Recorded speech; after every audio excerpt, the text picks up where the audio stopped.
वेदांत स्वामी श्रील प्रभुपाद की जय।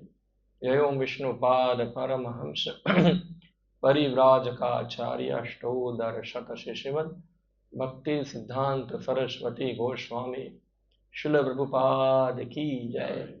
अनंत कोटि वैष्णव वृंद की जय। और प्रेमानंदे हरि हरि बोल।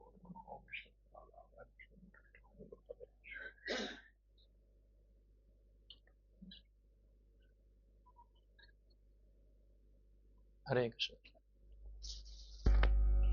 ओम नमो भगवते वासुदेवाय।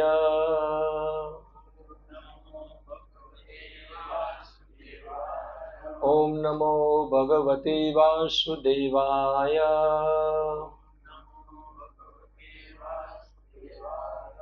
ओम नमो भगवते वासुदेवाय। ओम ज्ञानतिमिरन्दस्य ज्ञानञ्जनशलाकया चक्षुरुन्मिलितं येन तस्मै श्रीगुरुवे नमः। श्रीचैतन्यमनोभीष्टं स्थापितं येन भूतले स्वयं रूपः कदा मह्यं ददाति स्वपदान्तिकम्। वन्देऽहं श्रीगुरो श्रीयुतपदकमलं श्रीगुरुन् वैष्णवांश्च श्रीरूपं साग्रजातं सहगण रघुनाथान्वितं त्वं सजीवं साद्वैतं सावधूतं परिजनसहितं कृष्णचैतन्यदेवं श्रीराधाकृष्णपादान् सहगण ललिता श्रीविशाखान्वितांश्च श्रीकृष्णचैतन्यप्रभुनित्यानन्द श्री अद्वैत गदाधर श्रीवासादि गौरभक्तवृंद। हरे कृष्णा कृष्णा कृष्णा हरे हरे, हरे राम राम राम हरे हरे। हरे कृष्णा। तो आज हमारा 5वां सत्र। इससे पहले हमने देखा था कि वो इतने सारे अलग अलग धर्म हैं, सब अलग अलग प्रकार की पूजा करते हैं, और क्या है सर्वोच्च धर्म।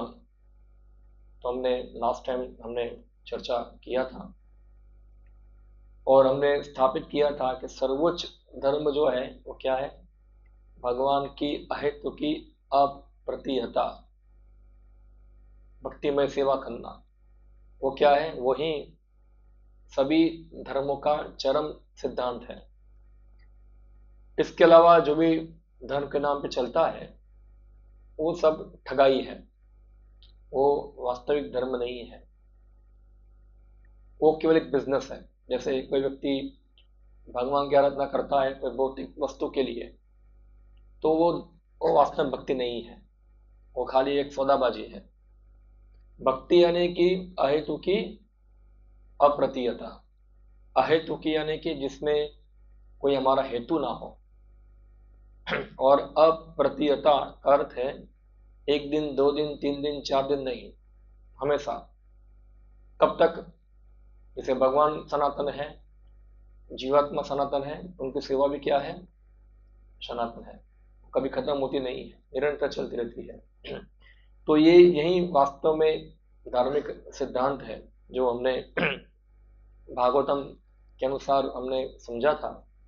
तो आज हम समझेंगे वो जो हेतु की सेवा प्रेम जो है, हाँ, कैसे हमको करना चाहिए, किसको करना चाहिए। हाँ, तो हमने 6 दिन के कोर्स के अंदर समझाया था कि भगवान जो है, परम सत्य जो है, उनको 3 पहलू में हम जान सकते हैं। लास्ट टाइम भी हमने चर्चा किया था, ब्रह्म, परमात्मा और भगवान, सबको याद होगा। और एक उदाहरण दिया था मैंने आपको सूर्य का, जैसे होता है सूर्य प्रकाश, सूर्य गोला और सूर्य देवता।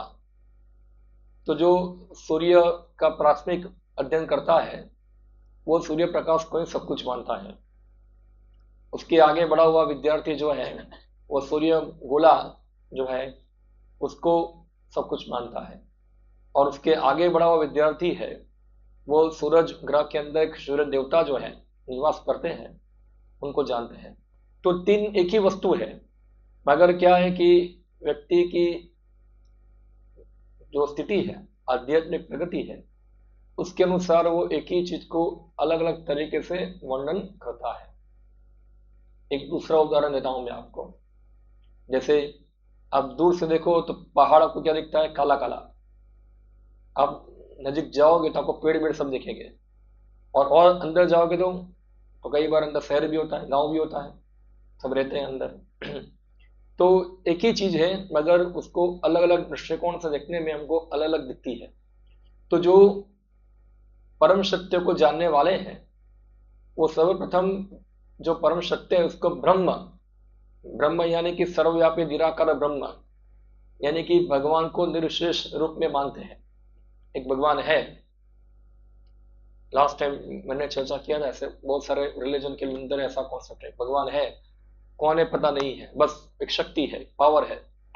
जैसे कि इस्लाम है, क्रिश्चियनिटी है, और इवन आजकल के हिंदू समाज के अंदर भी हम देखते हैं कि एक शक्ति है, कोई पावर है जो काम करता है, उसके आगे उनको पता नहीं है।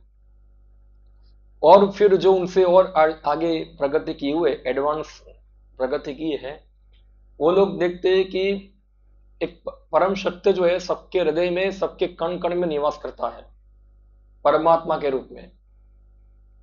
हाँ, जैसे सूर्य होता है तो बहुत सारे पात्र हो गए पानी के, एक सूर्य जो होता है सभी पात्रों के अंदर क्या होता है?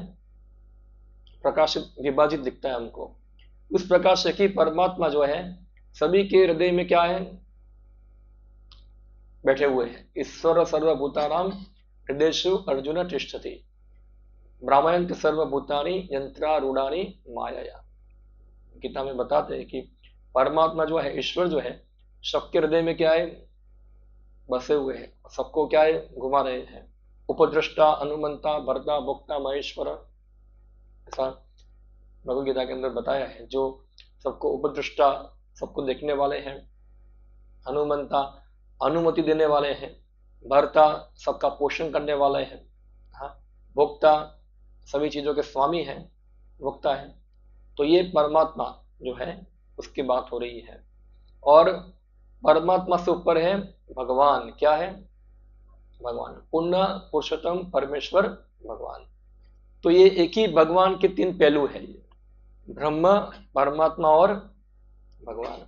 मगर जो भगवान को जानता है वो ब्रह्म और परमात्मा दोनों को जानता है। जैसे कोई व्यक्ति सूर्य देवता को जानता है तो सूर्य गोला और सूर्य किरण भी इसके अंदर आ जाएगी। कोई पहाड़ के अंदर शहर को जानता है तो बाहर पहाड़ और दूर से जो पहाड़ दिखता है वो सब भी ज्ञान उसके अंदर आ जाएगा। उसी प्रकार से जो भगवान को जानता है वो सब कुछ जानता है। यानी कि जो परम सत्य का जो पूर्ण साक्षात्कार जो है वो है भगवान साक्षात्कार। क्या है? भगवान साक्षात्कार। तो हम देखते हैं कि ये साक्षात्कार बहुत गुह्य है। इसलिए गीता के अंदर 9वां अध्याय जो है उसमें भगवान कृष्ण बताते राज विद्या राजगुह्यम पवित्रम इदम उत्तमम प्रत्यक्षवागमम धर्म्यम सुसुखम कर्तुम अव्ययम। ये जो विद्या है, भगवान के बारे में जो ज्ञान है, वो क्या है? राज विद्या। और ये क्या है? राजगुह्यम। सभी प्रकार के गुह्यों में सबसे बड़ा क्या है? गुह्य, टॉप सीक्रेट, रहस्य है। कौन भगवान है? ऐसा रहस्य है। हम देखते हैं क्रिश्चियनिटी के अंदर क्या भगवान के बारे में कॉन्सेप्ट है पूरा। भगवान को दिखाया ऐसा, जीसस ने दिखाया भगवान की ये भगवान है ऐसा। भगवान से बात करते हैं मगर कौन है भगवान दिखाया नहीं। बचपन में बहुत पहले टीवी में एक सीरियल देखा था, वो जीसस के पहले था एक मोसेस करके था। तो वो भगवान आते हैं मगर भगवान दिखते नहीं है, खाली एक मनुष्य का आकार होता है, काला काला होता है। वही दिखा नहीं कौन भगवान है ऐसा। प्रकाश प्रकाश होता है। तो क्या है? पूरा बहुत गुह्य है। उसी प्रकार इस्लाम के अंदर भी क्या है? भगवान के बारे में बहुत गुह्य है। इवन हिंदू समाज के अंदर भी हम देखते हैं उसे ही अलग अलग देवी देवता है, कोई पता नहीं एग्जैक्टली कौन भगवान है। हाँ, तो ये भगवान साक्षात्कार जो है वो बहुत गुह्य है, कॉन्फिडेंशियल है पूरा। तो ये चीज जो है गीता के अंदर और भागवतम के अंदर इसको समझाया गया। तो मैंने बताया था कि अलग अलग लेवल के लोग होते हैं, उनको अलग अलग ज्ञान दिया जाता है। एक क्लास 1 का बच्चा होता है, और फिर कोई क्लास 10 का होता है, और कोई PhD का स्टूडेंट होता है। तो सबके लिए ज्ञान की लेवल क्या है, अलग अलग है। तो ये जो भगवान का ज्ञान है, भगवत तत्व विज्ञान जो है, वो कोई हाई क्लास लोगों के लिए है, जो बहुत उन्नत व्यक्ति है उनके लिए है। हाँ, तो मगर भगवान कृष्ण दयावश ये ज्ञान को गीता के अंदर क्या है, सबको समझा रहे, क्लियर कर रहे चीज। तो आज हम यही चीज को समझेंगे। हाँ, हमारा टॉपिक है कृष्ण सर्वाकर्षक। तो लास्ट टाइम मैंने चर्चा किया था कि कृष्ण शब्द का अर्थ क्या होता है। आप सबको याद होगा, किसको याद है, कौन बताएंगे? किसको आप पता है, हाथ ऊपर करो। कृष्ण शब्द का अर्थ क्या होता है? काला, सर्व आकर्षक लिखा ही है नीचे। हाँ, सर्व आकर्षक। हाँ, कृष्ण यानी कि सर्व आकर्षक, क्योंकि भगवान कृष्ण जो है सबके मूल है, सभी चीज उनसे ही आती है, इसलिए सभी वस्तु को वो क्या करते हैं, आकर्षित करते हैं। जैसे हम देखता, आपने देखा होगा मैग्नेट, हाँ, वो लोहे को क्या करता है, अपनी ओर खींचता है। हाँ, उसी प्रकार कृष्ण जो है सर्व आकर्षक है, इसलिए उनका नाम क्या है, कृष्ण है। तो कृष्ण जो है, हमने देखा था भागवतम के अंदर कि कृष्णस्तु भगवान स्वयं। हाँ, भगवान के अनेक अवतार है। हाँ, मगर तो कृष्ण जो है वो भगवान का मूल रूप है। क्या है वो? मूल रूप। हाँ, कृष्णस्तु भगवान स्वयं।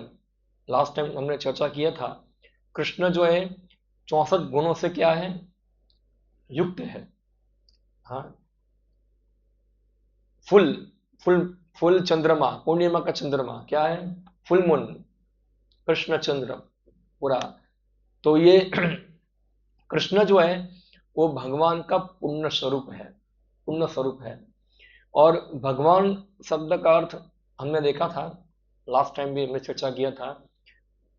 ये थोड़ा आप संधि विच्छेद करेंगे तो आएगा अर्थ भग और वान। तो भग यानी कि ऐश्वर्य, और वान यानी कि जो उसको धारण करता है, इसको कहते हैं भगवान। ये शब्द जो भगवान है कई बार अन्य लोगों के लिए उपयोग भी होता है, कोई बड़ा व्यक्ति है उनके लिए भी कई बार भगवान शब्द उपयोग होता है। मगर क्यों? क्योंकि उसके अंदर कुछ ऐश्वर्य है। हाँ, कुछ कुछ ऐश्वर्य है। मगर यहाँ कृष्ण के लिए जब भगवान शब्द उपयोग होता है तो दिखा दे कृष्ण जो है सभी ऐश्वर्य को पूर्ण मात्रा में दिखाते हैं। तो हमने लास्ट टाइम चर्चा किया था भगवान कृष्ण के अंदर 6 ऐश्वर्य है। कितने हैं? तो ये श्लोक आता है विष्णु पुराण के अंदर, जो पराशर मुनि बताते हैं ऐश्वर्यस्य समग्रस्य वीर्यस्य यशस्य श्रिय ज्ञान वैराग्य च एव छन्नम भग इति गणा। हाँ, संपूर्ण बल, संपूर्ण यश, संपूर्ण धन, संपूर्ण ज्ञान, संपूर्ण सौंदर्य, संपूर्ण वैराग्य धारण करते हैं वह भगवान है। देखो यहाँ बल, यश, धन, ज्ञान, सौंदर्य, वैराग्य, ये सबके आगे लगा शब्द लगा है संपूर्ण। क्या लिखा है? अभी हम बल में से आगे से संपूर्ण निकाल दें, बाकी 5 में संपूर्ण होगा तो वो पूर्ण भगवान माने जाएंगे? तो संपूर्ण बल नहीं है। कोई भी चीज थोड़ा कम कर दो आप, हाँ, 0.01% कम कर दो, वो नहीं हो पाएगा। मगर कृष्ण जो है वो संपूर्ण ऐश्वर्य को क्या करते हैं, पूर्ण मात्रा में 100% क्या करते हैं, प्रकट करते हैं। लास्ट टाइम हमने चर्चा किया था कि भगवान के अनेक अवतार जो आते हैं वो इस 6 ऐश्वर्यों में से कुछ कुछ ऐश्वर्य को क्या करते हैं, ज्यादा प्रकट करते हैं। कुछ ऐश्वर्य को नहीं दिखाते हैं, कुछ ऐश्वर्य दिखाते हैं। जैसे मैंने बताया था, जैसे नरसिंह महादेव, तो भगवान का कौन सा ऐश्वर्य दिखाते हैं? वो शक्ति, हाँ, बल दिखाते हैं। उसी प्रकार आप देखो वामन देव कौन सा ऐश्वर्य दिखाते हैं? वो सुंदरता। रामचंद्र भगवान कीर्ति, यश। हाँ, ऐसे भगवान के अलग अलग जो अवतार होते हैं, भगवान के अलग अलग ऐश्वर्य को प्रकट करते हैं, दिखाते हैं। मगर जब कृष्ण जब आते हैं तो सभी अवतार जो थे भगवान कृष्ण में आ जाते हैं। हाँ, सभी अवतारों को ज्वाइन करते हैं और पूर्ण 6 सूर्य के साथ जो है भगवान कृष्ण प्रकट होते हैं। इसलिए जो भगवान शब्द जो है वो कृष्णस्तु भगवान स्वयं, क्योंकि वो 6 सूर्य से क्या है? पूर्ण है। तो यहां में देखा भगवान, भग यानी कि ऐश्वर्य और वान यानी कि जो उसको धारण करता है। एक और व्याख्या आता है कृष्ण का अर्थ, महाभारत के अंदर विष्णुदेव बताते हैं कृष्ण शब्द का अर्थ क्या है। कृषि भूवाचक शब्दों षण्स्व निवृत्ति वाचक। कृष्ण शब्द भगवान के अस्तित्व का आकर्षण स्वरूप है। कृष्ण, कृषि कृषि भूवाचक शब्दों अणश्च निवृत्ति वाचक, यानी कि जो सबको आकर्षण करता है। ये क्या है? कृष्ण का अर्थ है ये। तो हम देखेंगे 6 ऐश्वर्य जो है भगवान के, ये 6 ऐश्वर्य कैसे भगवान जो है सभी लोगों को क्या करते हैं? आकर्षित करते हैं। तो सबसे पहले हम देखेंगे भगवान का ऐश्वर्य क्या है?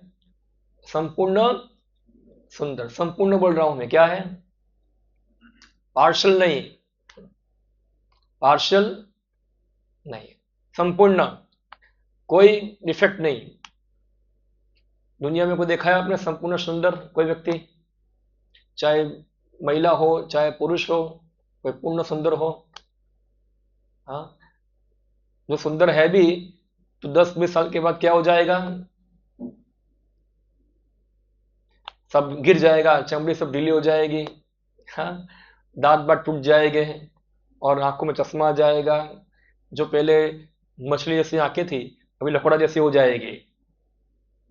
हाँ, सब क्या हो जाते हैं? सब जैसे मोमबत्ती जलाते हैं, जलती कैसे पिघलती है, ऐसे पूरा शरीर पिघलना चालू हो जाता है ये। हाँ, तो ये भौतिक शरीर है। ये भौतिक शरीर की जो गति है वो यही होती है। हाँ, तो ये जगत के अंदर आप कोई सुंदर व्यक्ति को देखेंगे नहीं। हाँ, और जो भी सुंदरता है वो जगत के अंदर वो कृष्ण का खाली एक अंश है। क्या है? खाली एक अंश है। कितना अंश होगा? 0.0.0.00000 एक खाली अंश को रिप्रेजेंट करते हैं, खाली सुंदरता को। मगर भगवान के पास 6 ऐश्वर्य क्या है? पूर्ण मात्रा में है, पूर्ण मात्रा में है। और अगर ये 6 में से कोई भी ऐश्वर्य किसी के पास थोड़ा बहुत होगा तो वो तो अपने आप को क्या मानेगा? कि मैं ही भगवान हूं। वो अपने आप को ईश्वर मानना चालू कर देगा।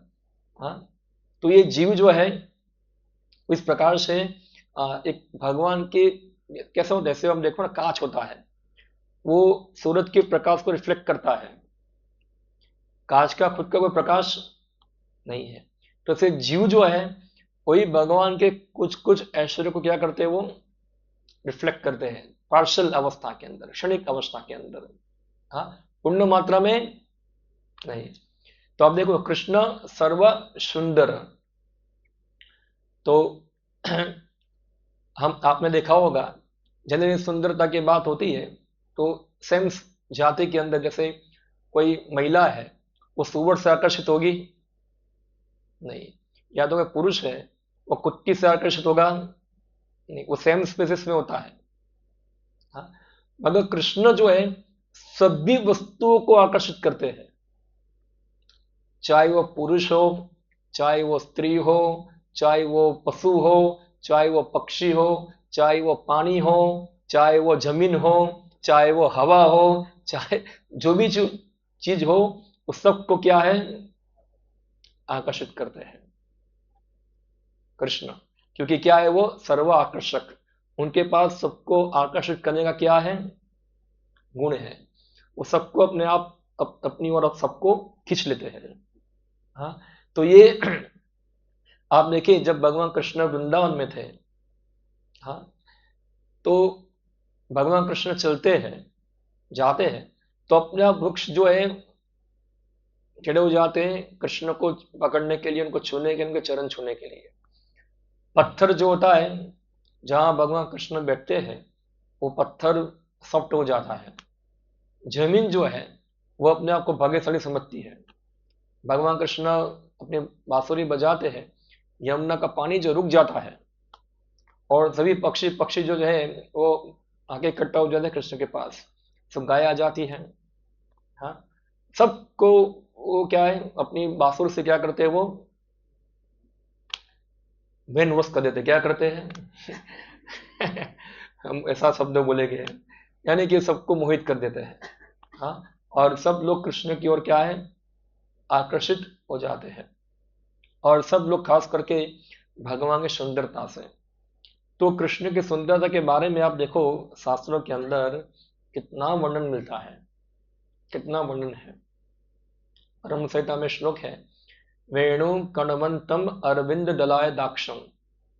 हाँ, वेणु कणवंतम, इनके हाथों में क्या है, वेणु। भगवान कृष्ण तीन चीज धारण करते हैं, वेणु, वंशी और मुरली। तीन चीज है, तीनों अलग अलग है, तीनों अलग चीज के लिए, अलग अलग काम के लिए है। हाँ, तो वेणु कणवंतम, अरविंद, अरविंद यानी कि कमल, अरविंद दल, तो आपने देखा कमल, देखा होगा आपने, कमल के दल जैसी उनकी क्या है, अरविंद दलायत अक्ष, अक्ष क्या है उनकी आंखें। बरहारवताम, और जो अपने सिर के ऊपर मोर पंख धारण करते हैं, तो हम देखते तो मोर पंख क्या है, वो सुंदर है ना। हाँ, तो भगवान वो मोर पंख जो है वो अपने सिर पर धारण करते हैं। बरहावताम समसिताम मुंद सुंदरांगम, और उनका जो शरीर का रंग है, हाँ, जैसे बादल, मेघ बादल जो है, हाँ, आपने मोर को देखा होगा, तो मोर का गले का रंग देखा है आपने कैसा है, अभी तो मोर देखने को मिलते नहीं है टीवी में देख सकते हैं, यूट्यूब के अंदर। तो यहाँ क्या होता है, ब्लू रंग का होता है, और या तो फिर बादल देखो आप, बारिश का ब्लू होते हैं, तो ऐसे ही उनका रंग है। हाँ, बुंद सुंदर अंगम, और उनके हर अंग जो है वो क्या है, सुंदर है।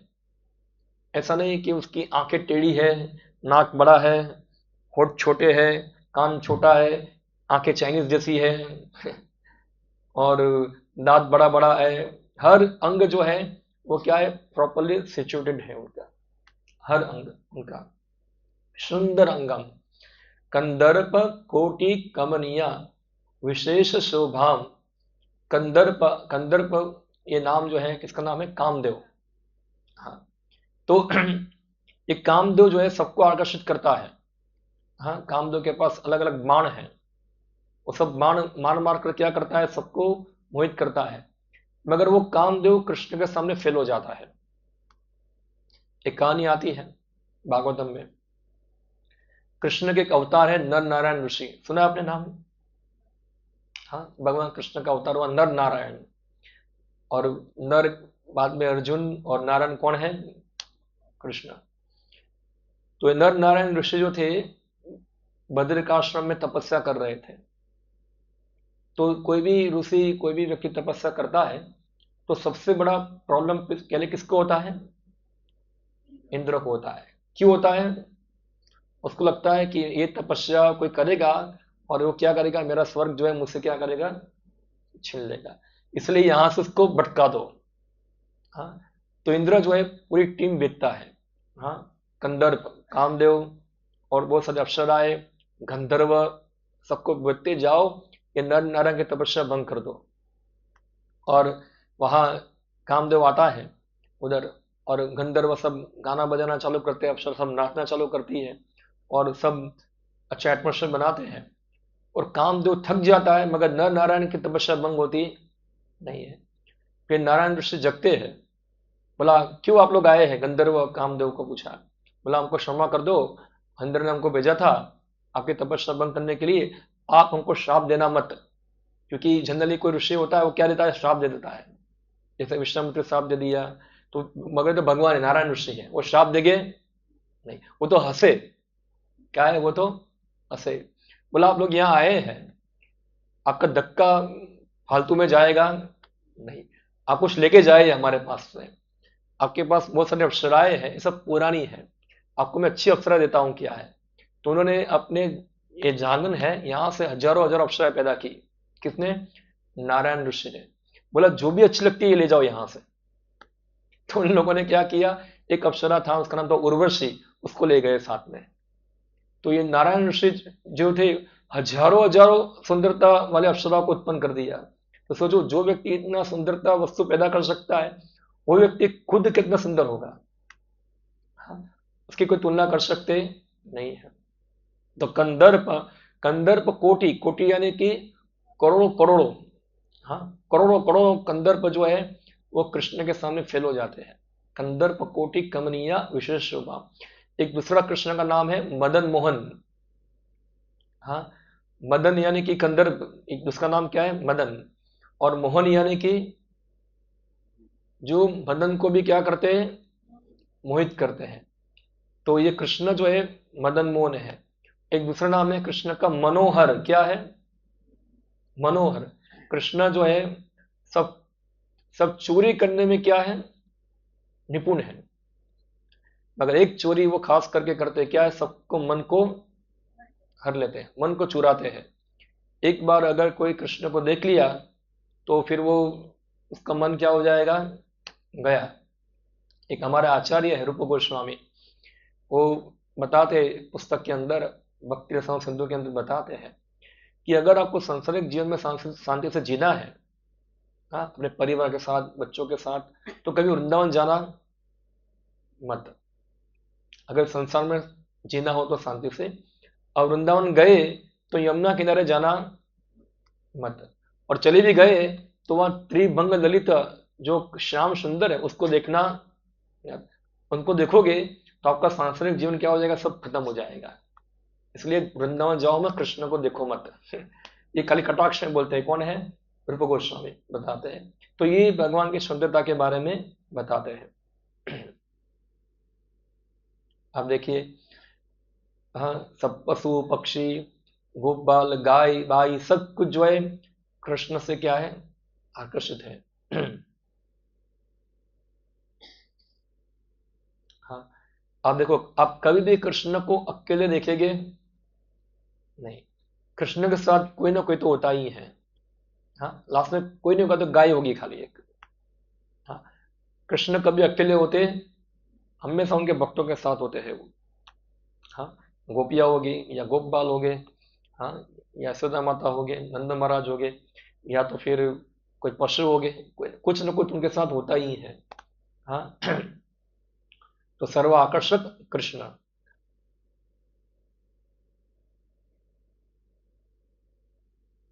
तो यहाँ बताए वृंदावन के अंदर बंदर जो है, या हिरण है, या गाय है, पक्षी है, नदियां है, यमुना है, सब कुछ जो है भगवान से पूरा एकाकिक क्या होती है, आकर्षित होती है। हाँ, मदन मोहन भगवान का नाम है, जो मदन को भी क्या करता है, आकर्षित करता है। तो कहानी आती है यहाँ एक रामानुजाचार्य की, बहुत अच्छी कहानी है ये। दो कहानी आती है। एक बार रामानुजाचार्य दक्षिण भारत में थे। आप सब जानते हैं नाम, रामानुजाचार्य जानते हैं? नहीं सुना? दक्षिण भारत के अंदर बहुत बड़ा आचार्य हो गए। उनका नाम क्या था? रामानुजाचार्य। श्री संप्रदाय से आते हैं। हाँ। तो एक बार एक, वो श्रीरंगम करके एक स्थान है, रंगनाथ, आप जाओगे दक्षिण भारत में, वहां एक गुंडा था। कौन था? गुंडा था। और वो गुंडा जो था, उसकी गर्लफ्रेंड थी। गुंडे की भी गर्लफ्रेंड होती है। तो क्या था, वो गुंडा जो था, उसकी गर्लफ्रेंड जब मंदिर जाती है तो वो छाता लेके उसके साथ खड़ा रहता है। क्या है? छाता। और वो गर्लफ्रेंड ऐसे चलती है, वो उसको देख देख के चलता है। तो रामानुजाचार्य जो थे, उन्होंने देखा, बोला तुम इतने पागल क्यों हो, क्यों उसके पीछे देख देख के चलते हो? बोला मैं उसकी सुंदरता एक क्षण के लिए भी छोड़ना चाहता नहीं हूँ, पूरा उसका आस्वादन करना चाहता हूँ। तो रामानुजाचार्य ने बताया, ये सुंदरता से भी अच्छी सुंदरता आप देखना चाहोगे तुम? बोला शक्य नहीं है, इसके अलावा और कोई सुंदर है ही नहीं, तुमको दिखाऊं तो?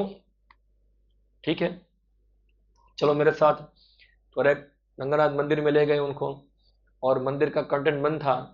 और रामानुजाचार्य ने बताया कि अभी तुम देखो सुंदरता।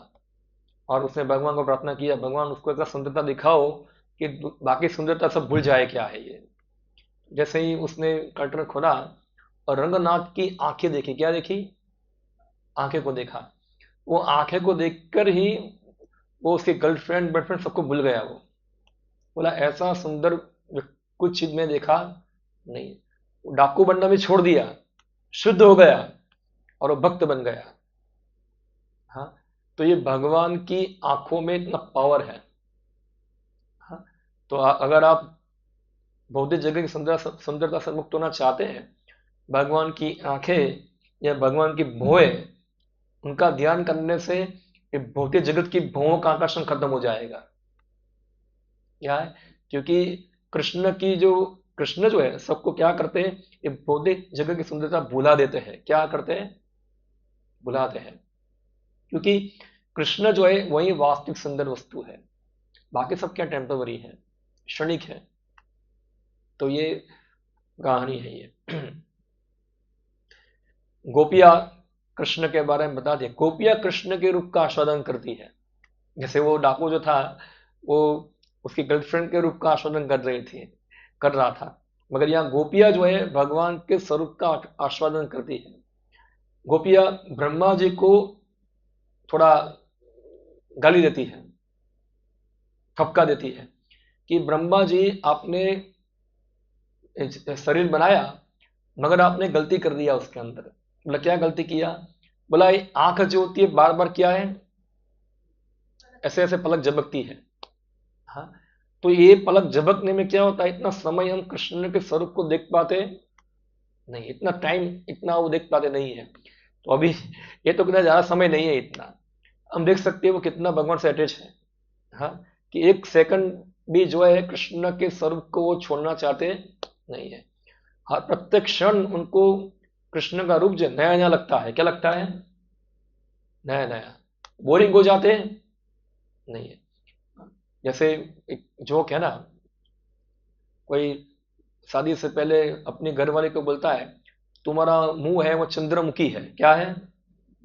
और शादी के बाद क्या हो जाती है? ज्वालामुखी। ज्वाला फटती है सब पूरी, सब मुख गायब हो जाता है फिर। मगर यहाँ ऐसा नहीं है। यहाँ क्या है, कृष्ण की सुंदरता जो है क्या है, प्रत्येक क्षण क्या है, बढ़ती है बढ़ती है बढ़ती है बढ़ती है। तो ये गोपियां जो है भगवान के सुंदरता का आस्वादन करती है। तो यहाँ भगवान के बारे में बता है भागवतम में। कृष्ण के जो सुंदर रूप जो है, उनकी आंखें हैं जैसे खुला हुआ कमल हो, पेटल। उनके जो होठ है वो बिंब फल के जैसे लाल है। और उनके जो नाक है वो बहुत बड़ी है। उनके दांत है जैसे जास्मिन के जो है उस प्रकार से है। और उनकी आंखें जो है धनुष की तरह है। और उनकी हंसी जो है जैसे पूरे समुद्र जो है उसको सुखाकर सभी जीवों के दुखों को दूर करती है। अगर आपको कोई दुख हो रहा है, आप कृष्ण का हंसता हुआ चेहरा देख लो, आपका दुख खत्म हो जाएगा। आपका सब चिंता क्या हो जाएगी? खत्म हो जाएगी। आप कृष्ण के मुस्कुराते हुए चेहरे को देखो, आपके सब कष्ट क्या हो जाएंगे? खत्म। कोई कष्ट रहेगा नहीं, क्योंकि वो सभी प्रकार के कष्टों का क्या करते हैं? निवारण करते हैं। तो हम देखते हैं भगवान कृष्ण के सुंदर से गाइए, हाँ, पक्षी, गोपाल, गोपिया, सब लोग क्या है, उससे क्या है, आकर्षित है। ये श्लोक मैंने बताया ब्रह्म संहिता के अंदर, हाँ, जो वेणु धारण करते हैं और जिनके सिर के ऊपर, हाँ, क्या है, मोर पंख है, कंदर्प कोटि कमनीयम है, जो ये कृष्ण जो है, क्या है, उनकी सुंदरता है। ये संपूर्ण सुंदरता क्या है, संपूर्ण सुंदरता।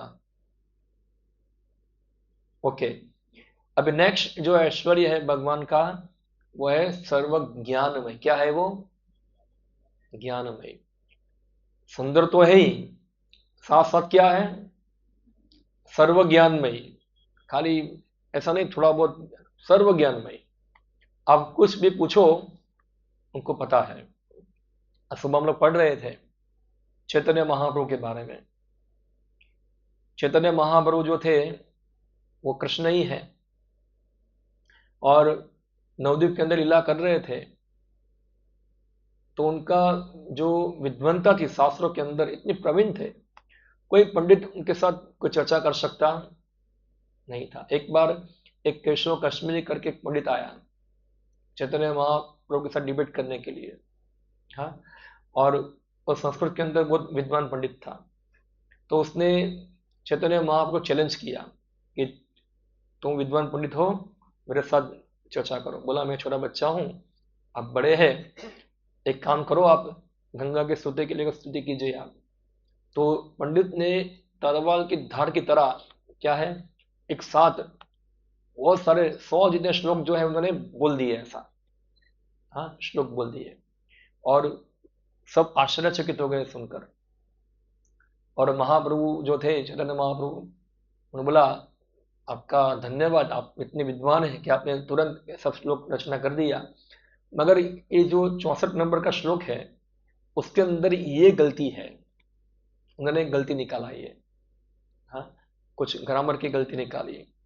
और वो पंडित था, वो देखकर उनको चकित रह गया कि यार मैं इतना तेज श्लोक बोला, कोई व्यक्ति याद करना तो भूल, उसे याद भी कर लिया, वो गलती भी निकाल दिया उसका, हाँ, कितना तेज दिमाग है, हाँ, कि तुरंत एक गलती भी निकाल दिया उधर।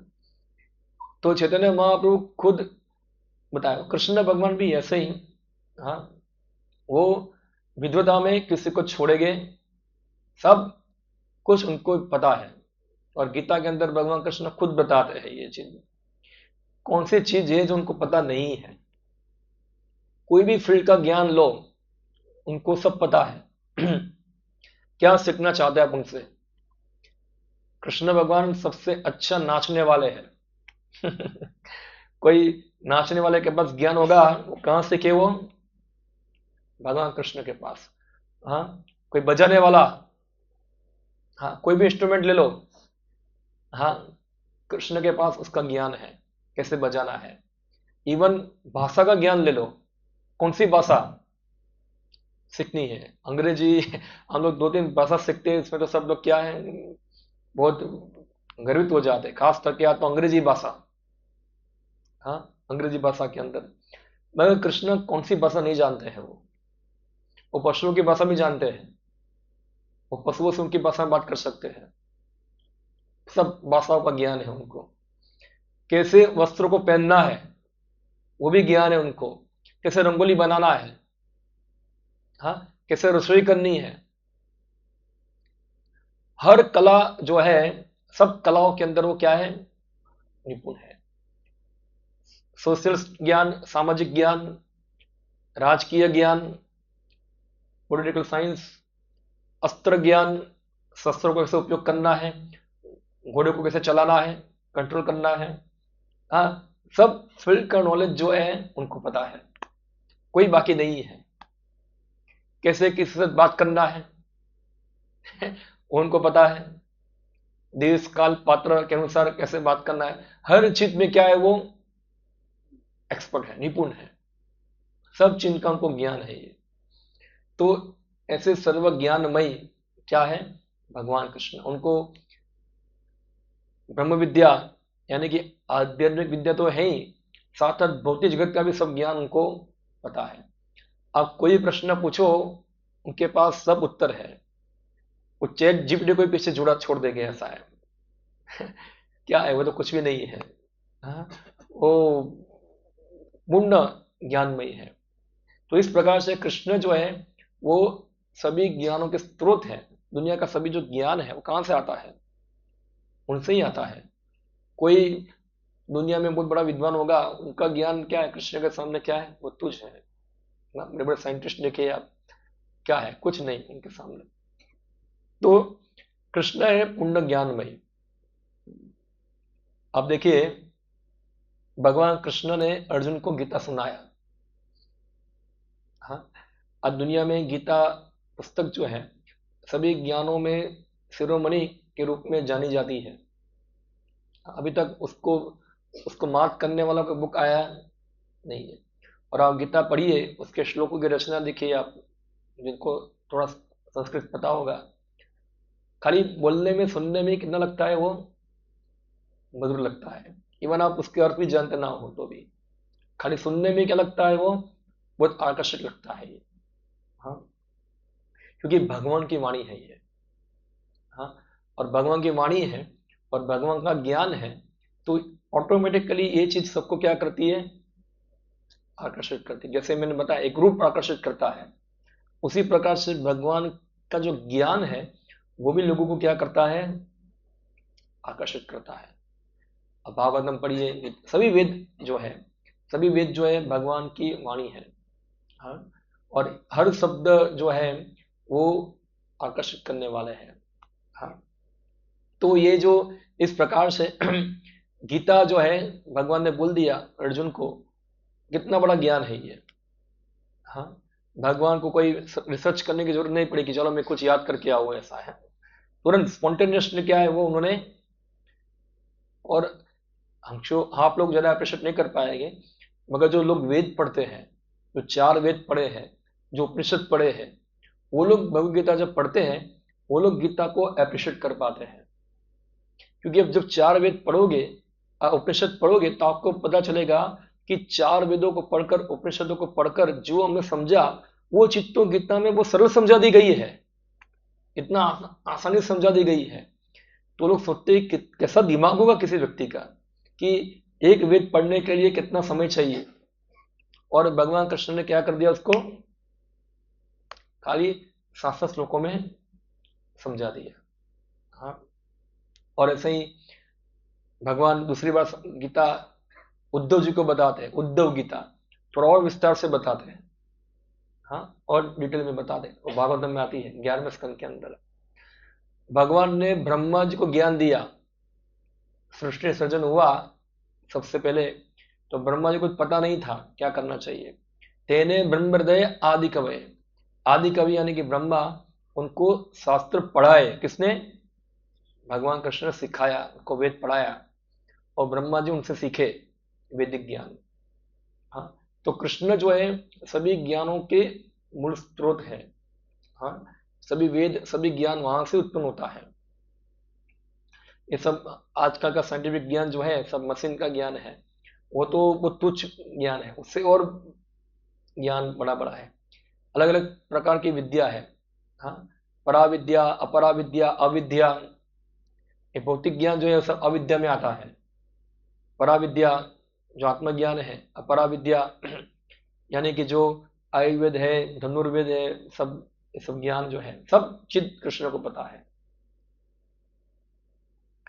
भगवान कृष्ण बताते हैं कि ये ज्ञान सबसे पहले मैंने दिया था, सूर्यदेव को दिया गीता के अंदर। एवं विवस्वते योगम प्रोक्तावाहम अव्ययम विवस्वान मनवे प्राह मनवे ईस्वा कवे ब्रवीत। सबसे पहले मैंने ज्ञान सूर्यदेव को बताया था। फिर सूर्यदेव बोले, सूर्यदेव ने ज्ञान किसको दिया? उनके पुत्र, हाँ, मनु को दिया। और मनु ने किसको दिया? विश्वाको को दिया। ऐसे ही भगवान ने उद्धव जी को दिया। तो ये ज्ञान जो है भगवान बताए, और भगवान बताते हैं गीता के अंदर, खुद बताते हैं, वेदाहम समतीतानि वर्तमानानि च अर्जुन भविष्यानि च भूतानि माम तो वेद न कच्छन। हे अर्जुन, श्री भगवान होने के नाते में जो कुछ भूतकाल में घटित हो चुका है, जो वर्तमान में घटित हो रहा है और जो आगे होने वाला है, वह सब कुछ जानता हूँ। मैं समस्त जीवों को भी जानता हूँ, किंतु मुझे को नहीं जानते। देखो, भगवान आपको जानते सबको। क्या खाली आपको नहीं, आप करोड़ों करोड़ों जन्मों में क्या किया है वो सब जानते हैं। वर्तमान में क्या कर रहे हैं वो भी जानेंगे, और भविष्य में क्या करने वाले वो भी उनको पता है। हमको पता है भूतकाल में क्या किया था हम लोग, कुत्ते थे बिल्ली थे, हमको याद है कुछ? पता नहीं है। भगवान सब जानते हैं। उनको उनको भूतकाल पता है, वर्तमान काल पता है, भविष्य काल पता है। और भगवान बताए सब, मैं सभी जीवों को जानता हूँ, हर वस्तु को जानता हूँ, मगर मुझे कोई जानता नहीं है। हाँ, ना आता हूँ वेद न कच्चन। तो भगवान बताए अर्जुन को, जब अर्जुन ने सुना ये कि गीता मैंने बताई थी सूर्यदेव को, तो अर्जुन ने प्रश्न पूछा कि कैसे मैं जानूं कि आपने गीता सूर्यदेव को बताया, क्योंकि आप और मेरे तो साथ में जन्म हुआ है, सूर्यदेव तो बहुत पहले जन्म हुआ है। तो भगवान ने बताया कि तुम्हारे मेरे बहुत सारे जन्म हुए हैं, तुम भूल गए हो, मैं भूला नहीं हूं, मैं जानता हूं। तो भगवान है वो कभी भूलते नहीं है, उनको विस्मरण कभी होता नहीं है। विस्मरण किसको होता है? जीव को होता है, क्योंकि हम शरीर बदलते हैं। शरीर बदलते हैं तो आप भूल जाओगे कल क्या हुआ, मगर भगवान कृष्ण शरीर बदलते नहीं है, उनका चिन्मय शरीर है, इसलिए उनको कोई भूलने की कोई गुंजाइश होती नहीं है। तो ये गीता जो है भगवान ने अर्जुन को बताया सर्वज्ञान। श्लोक भगवान अर्जुन को बताते हैं, बहुनि में व्यतीतानि जन्मानि तव अर्जुन, नातम वेद सर्वाणि नात्वम वेद परम तप। जो मैंने बताया अनेक अनेक जन्म तुम्हारे मेरे हो चुके हैं, तुमको याद नहीं है, मुझे सब याद है। ये गीता का चौथा अध्याय 5 नंबर का श्लोक है। ओके, अभी आएगा सर्वशक्तिशाली। क्या है? कौन है ज्यादा वेट उठाने वाला? कितना? 500 kg होता है ना, वो ओलंपिक गेम में आते हैं वेट लिफ्टर। 300 kg, 200 kg। आजकल तो महिलाएं भी जाती है उठाने के लिए। कितना मैक्सिमम कितना वेट उठाते हैं, देखा है किसी ने? और कितना समय तक उठाते हैं? 100 kg। कितना समय तक? 1 सेकंड करके छोड़ देते हैं नीचे। आधा घंटा तक, पता नहीं उठाया होगा। और उससे ऊपर 100 kg से ज्यादा।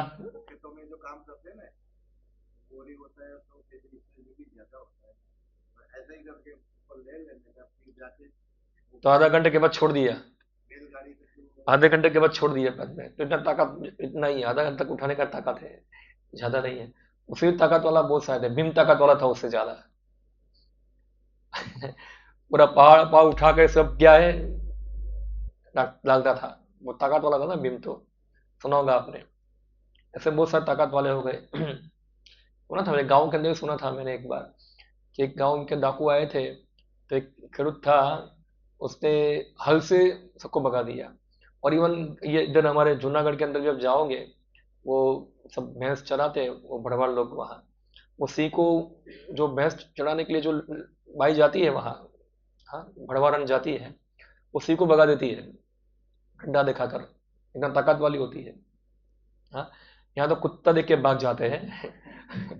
उसी को भगाते हैं वहां से, क्योंकि सिंह जो है उनकी भैंस को खाने आएगा तो खाने देगी नहीं वो, तो उसी को सामने से भगा देगी वहां से। पता होगा आपको, यहाँ जो लोकल है जूनागढ़ वाले उनको पता होगा। हाँ, चारण है, भरवाड़ है, सब होते हैं, डंडा लेके पीछे दौड़ेंगे सिंह के पीछे, अपनी भैंस को मारने देगी नहीं वहां। हाँ, 14-15 साल की लड़की होती है, इतनी हिम्मत वाली होती है। तो कू करेंगे तो घुस जाएंगे अंदर, घर के अंदर। पापा पापा पापा। या तो एक छिपकली आएगी तो करेंगे ऐसा। मगर ये ताकत थी उन लोगों की, तो सोचे तो लड़की की ताकत है, लड़के लोग के ताकत वाले होंगे। तो यहाँ हम देखते हैं दुनिया में कुछ ताकत वाले होते हैं। हाँ, मगर कृष्ण जो है उनकी तुलना, तो ये तो भगवान का खाली एक ऐश्वर्य को दिखाते हैं। क्या है? एक ऐश्वर्य।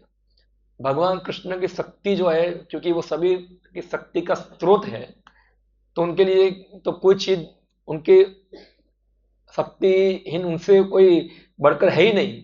ताकत शक्ति के अंदर उनके लिए कोई चीज असंभव है ही नहीं करना। एक बार श्री प्रभुपाद को पूछा एक व्यक्ति ने कि कृष्ण इतने ताकत वाले हैं, अगर है तो क्या वो ऐसा पत्थर बना सकते हैं कि कुंड न उठाए? बना सकते हैं, क्यों नहीं। और फिर उठा सके ऐसा बना सकते हैं वो पत्थर को, वो भी उठा उठा सकते हैं, उनकी इच्छा।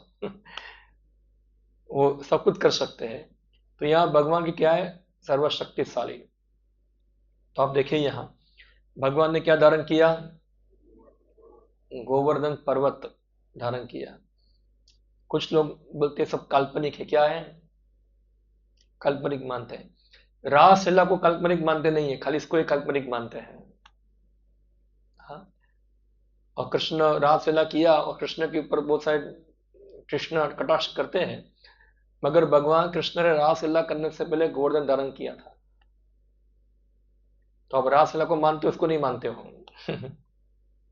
तो जो आजकल के लोग बोलते हैं भगवान है, भगवान के अवतार हैं, उनको क्या करो, आप टेस्ट करो, क्या करो, एक 100 किलो 200 किलो का पत्थर है उसके सिर पे रख दो, बोला उठाओ उसको, तुम भगवान हो तो क्या है, उसको उठाओ। तो देखो क्या होता है बाद में, भगवान का हालत क्या होता है।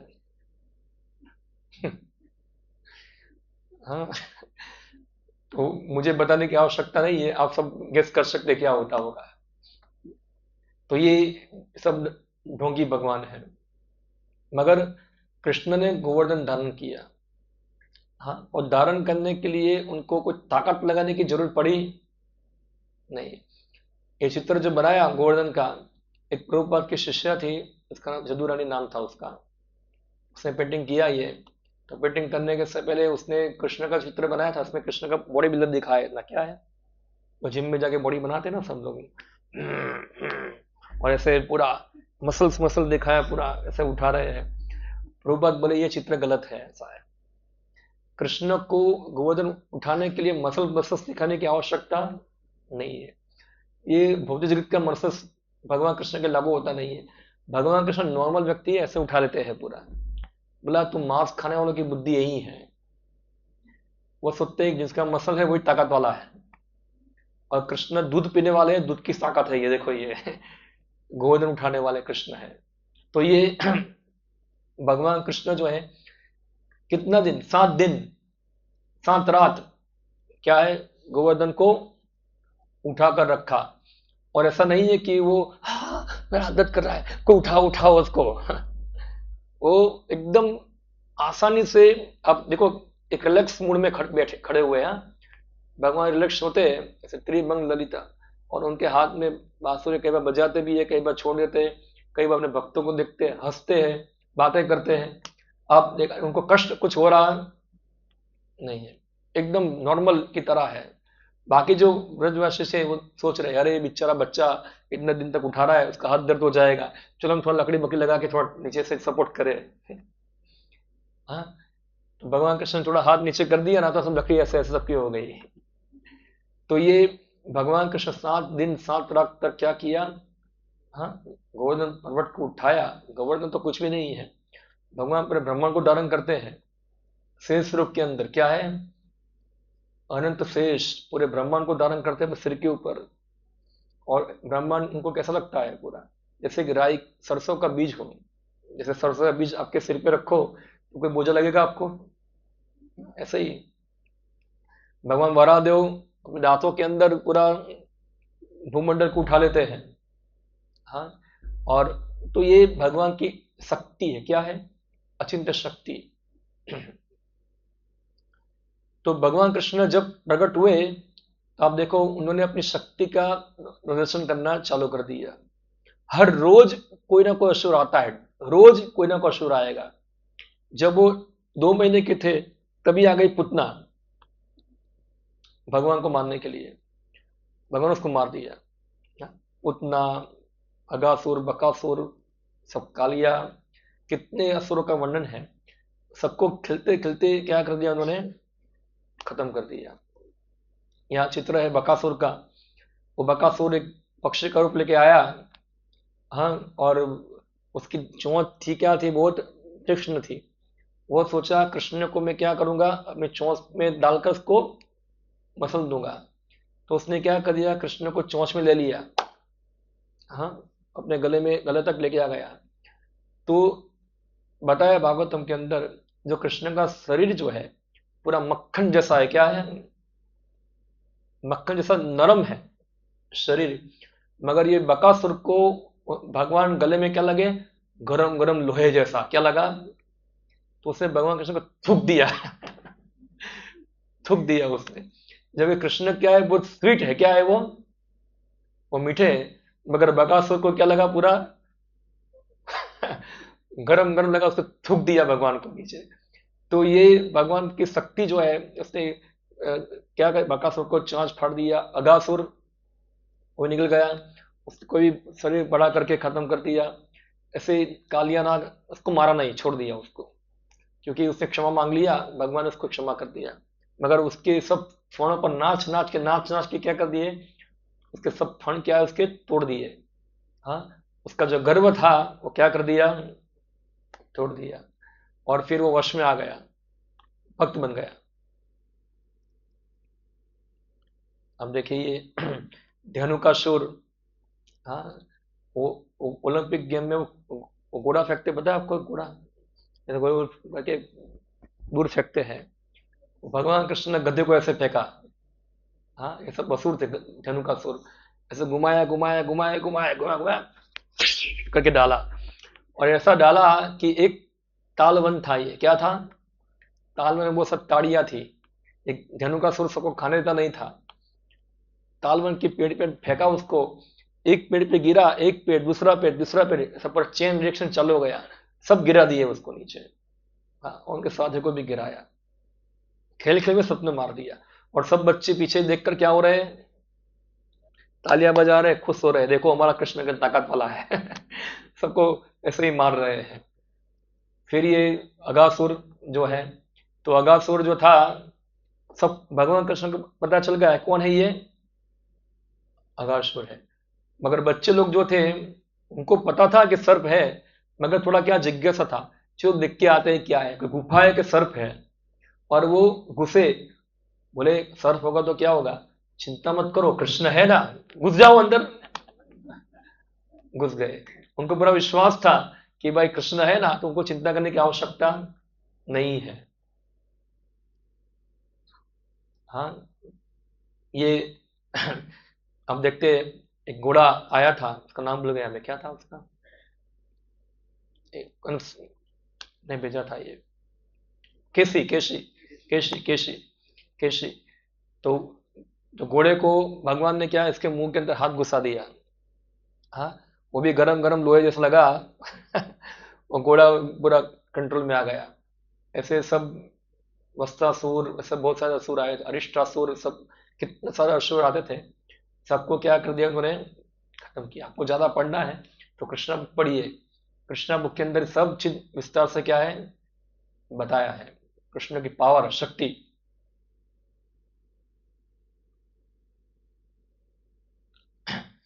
और अभी आता है सर्व वैभव, क्या है, सर्व वैभव।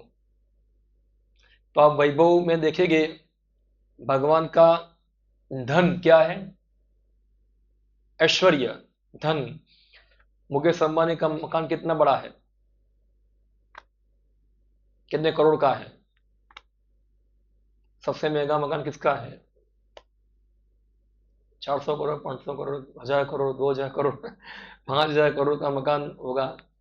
मगर कृष्ण का वैभव उसके सामने क्या है, ये लोगों के पूरा तुच्छ है लोग उनके सामने। तो भगवान कृष्ण एक तो गोलोक में अपना वैभव दिखाते ही हैं, और जब यहाँ पृथ्वी लोक में आते हैं तो अपना ऐश्वर्य दिखाते हैं द्वारका के अंदर। बताए, सोने की द्वारका क्या है, सोने की द्वारका। हम लोग ईट ईट का 1000 फुट का मकान नहीं बना पाते। वो सोने की द्वारका है, क्या है वो, सोने की द्वारका।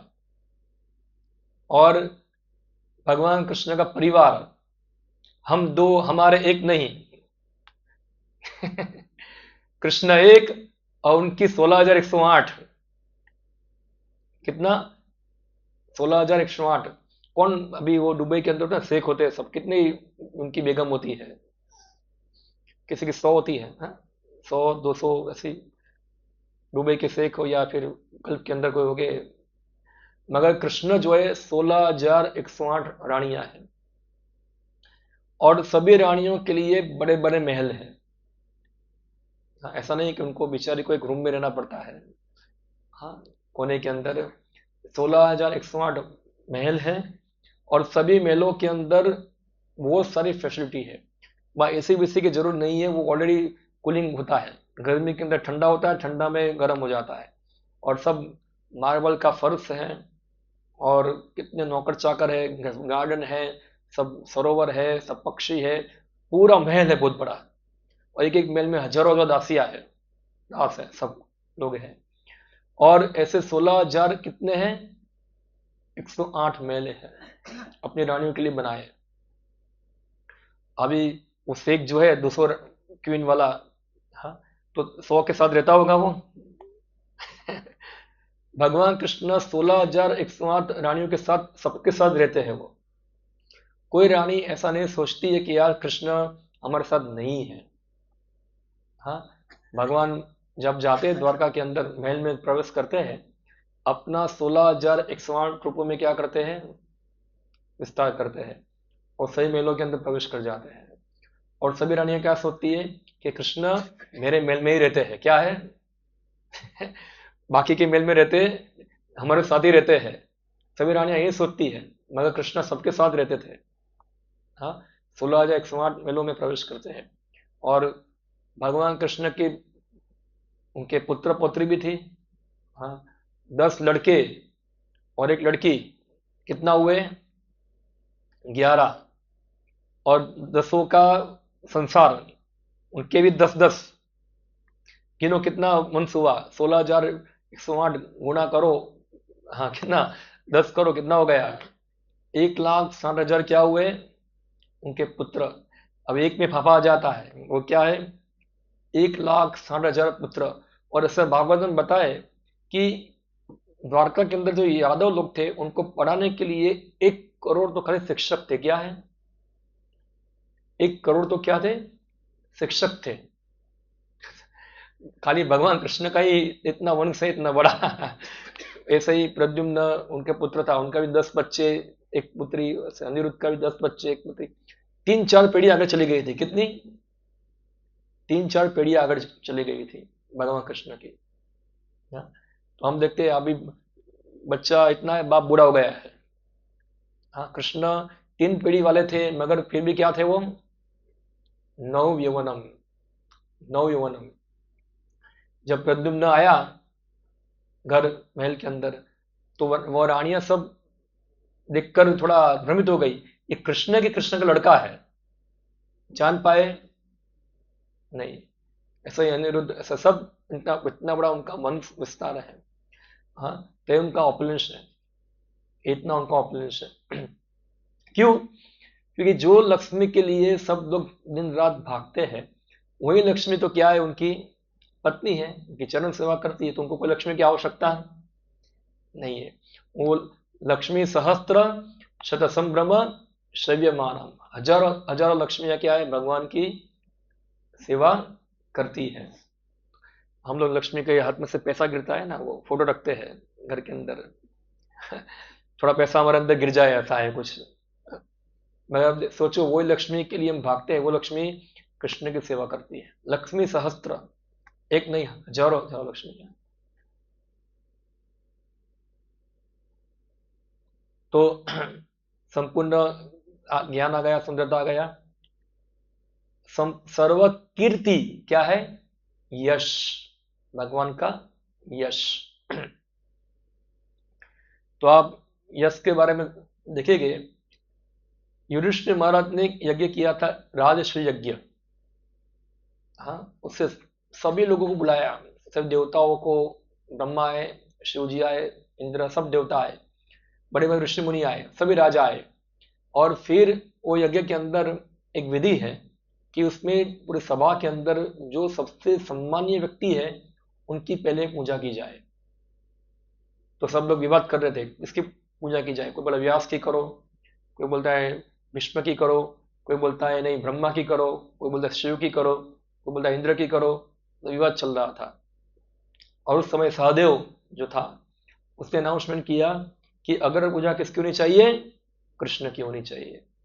और विष्णुदेव ने इसमें क्या दिया, सहयोग दिया। और इतना सहयोग दिया कि कृष्ण का वखान करते करते करते करते पूरा विष्णु सहस्त्र नाम बोल दिया। कौन, विष्णु पितामह, महाभारत में आता है पूरा। और ये सुनकर शिशुपाल को अच्छा लगा नहीं, और सभी लोगों ने एक मत बोला, जो सहदेव ने बताया है हम सहमत है, हम सब क्या है, सहमत है। और इस प्रकार से कृष्ण का यश दिखाया किसने, युधिष्ठिर महाराज ने, कि देखो यह है पूर्ण प्रसन्न परमेश्वर भगवान। और आज भी आप देखो ये सब बर्थडे मनाते हैं। अभी वो मुकेश अंबानी का लड़का बर्थडे बनाया, कितना 2-3 हजार करोड़ का खर्चा कर दिया है। ऐसे कुछ लोग आते हैं, कृष्ण की बर्थडे हर साल मनाते हैं हम लोग। कौन मनाते हैं, हर मंदिर मनाता है, हर घर मनाता है, कितने को खिलाते हैं, हजार हजार लोग खाते हैं, हजार लोग बर्थडे विश करते हैं। हाँ, हर साल उनकी कीर्ति क्या है, बढ़ती है। हाँ, हर साल बढ़ती है, हर साल बढ़ती है। ऐसा है कि भाई अभी आज कृष्ण को भूल रहे हैं, जैसे 2 अक्टूबर को क्या आता है, वो गांधी जी का जन्म दिवस आता है, अभी सब भूल गए। वो नेता लोग भी क्या करते हैं, एक दिन पहले जाएंगे, रात को झाड़ू मारेंगे, सब कबूतर सब चढ़ के चले जाते हैं सिर के ऊपर, वो साफ करेंगे, और फिर सुबह आएंगे, फोटो फोटो खिंचाएंगे, हार बार पहनाएंगे, फिर चले जाएंगे। फिर दूसरे दिन फिर से कबूतर आके क्या करेगा, टट्टी करेगा वहां, कोई देखने आता नहीं है। मगर भगवान कृष्ण का ऐसा यश नहीं है, उनका यश बढ़ता ही जाता है, बढ़ता ही जाता है, बढ़ता ही जाता है। ये उनका यश है ये। फिर सर्वत्याग, सर्वत्याग, भगवान कृष्ण जो है इतना उनके पास ऐश्वर्य है, मगर फिर भी वो क्या है, सबसे विरक्त है। ये भी एक क्या है, ऐश्वर्य है, विरक्ति होना, वैराग्य होना। सोचो आपके पास बहुत कीमती चीज है, मगर आप उसको छोड़ दो, अब त्याग कर दो उसका। कौन कर सकता है जिसके अंदर त्याग करने की भावना है। हाँ, हम 100 रुपया डालने में सोचते क्या करें, 100 रुपया 10 रुपया नहीं है, मंदिर में डालो, ऐसा है। और कई बार ऐसा हो, देखा है मैंने ऐसा, वो होगा ना, 100 रुपया देके लाओ 10-10 के नोट, 9 नोट दे दो, ऐसा है। 100 रुपया देने भी क्या है, हमारा वैराग्य हमको क्या है, हमारा जाता नहीं है इसके अंदर। वो कृष्ण जो है एक क्षण में पूरा ऑपुलेंस त्याग देते हैं वो अपना। हाँ, सब त्याग देते हैं वो। उन्होंने सबसे प्रिय उनका वृंदावन छोड़ दिया, चले गए द्वारका भगवान कृष्ण। वो अर्जुन का सारथी बन गए, जबकि सारथी बनना क्या है, उतना बड़ा अच्छा काम नहीं है। जैसे आपको कोई बोलेगा कि आप चलो गटर साफ करो, कोई कंपनी का मालिक को, मेरा काम नहीं है, उसको अपना प्रेस्टीज का पड़ा होगा। मगर भगवान कृष्ण ने रथ चलाया अर्जुन का। हाँ, रथ चलाना बहुत बड़ा काम है, फिर घोड़े को संभालना, घोड़े को पानी पिलाना, रथी को चढ़ाना उतारना, सब कार्य करना पड़ता है। तो भगवान कृष्ण सर्व त्याग, उनको कोई अटैचमेंट नहीं है कि कौन क्या सोचेगा, कौन बोलेगा। वो तो अपने भक्तों की सेवा करना चाहते, अर्जुन को प्रसन्न करना चाहते थे वो, उसके लिए अपना प्रेषित भी छोड़ दिया है वो। त्याग क्या है उनके अंदर, त्याग। सुदामा उनका मित्र था, सोचो उनका मित्र उनके घर पे आए, हाँ, जो बेचारा दरिद्र था, कृष्ण द्वारकाधीश थे पूरा, और उनके मित्र को खुद हाथ पकड़ कर लेके आना। सभी महल के बाद देखते हैं कि कौन बड़ा व्यक्ति है जो कृष्ण खुद लेके आते हैं, रुक्मणी के महल में ले जाना, जो भगवान कृष्ण की पटरानी है। हाँ, और रुक्मणी के महल में उसके रूम में उसको बिठाना, उसको वहां रखना, और भगवान कृष्ण उनके चरण धोते हैं, और रुक्मणी जी पानी लेके खड़ी है। सोचो ये क्या है, पूरा वैराग्य भगवान का। तो भगवान सब एडेश नहीं है, सब भौतिक ऐश्वर्य से। तो वैराग्य ये भी क्या है, एक ऐश्वर्य है।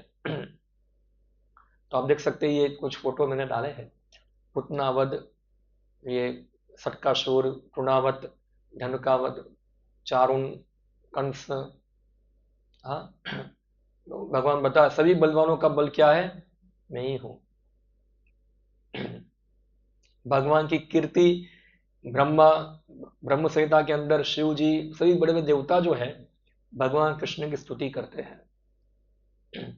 राष्ट्र के अंदर हमने देखा कैसे भगवान की कीर्ति को दिखाया गया। तो भगवान कृष्ण जो है हमेशा वैकुंठ के अंदर उनका गुणगान होता है, इसलिए उनका एक नाम है उत्तम श्लोक, यानी कि जो चुनिंदा कविताओं के द्वारा क्या होते हैं, उनके गुणगान होते हैं। अनंत शेष, जिनके अनंत क्या है, मुंह है, और वो अनंत शेष अनंत मुंह से भगवान की कीर्ति गा रहे, अगर अभी तक पूरी कर पाए नहीं है। बताए को साइंटिस्ट जो है सभी अणु को गिन ले, मगर भगवान की कीर्ति को वो गिन पाएगा नहीं। फिर बताए कि सोचो, एक कविता एक कवि ने गाया है, जैसे आप आकाश को एक पेपर बना दो, और सभी पेड़ को एक पेन बना दो, और सभी समुद्र को इंक बना दो, और भगवान कृष्ण की गुणगान लिखने का चालू करो, फिर भी वो कम पड़ जाएगी। क्या हो जाएगी? कम हो जाएगी।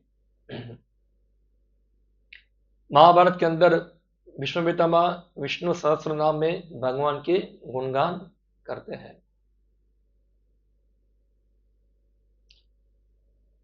तो इस प्रकार भगवान कृष्ण को बहुत कम लोग जो है वो जान पाते हैं। ये क्या है? बहुत गुह्य ज्ञान है।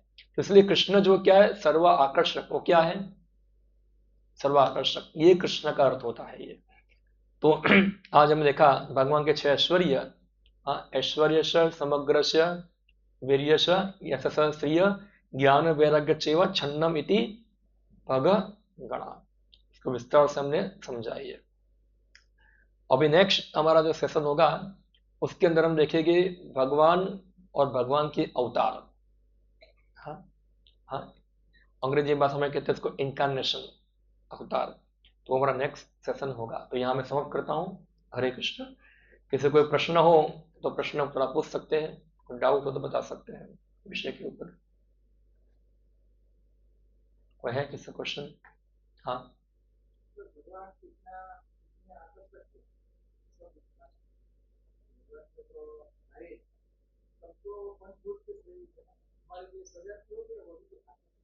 क्या नहीं, आपका कहना है कि भगवान शरीर पंचभूतों का होगा? नहीं, भगवान का पंचभूत और दिव्य शरीर ऐसा कोई फर्क नहीं है।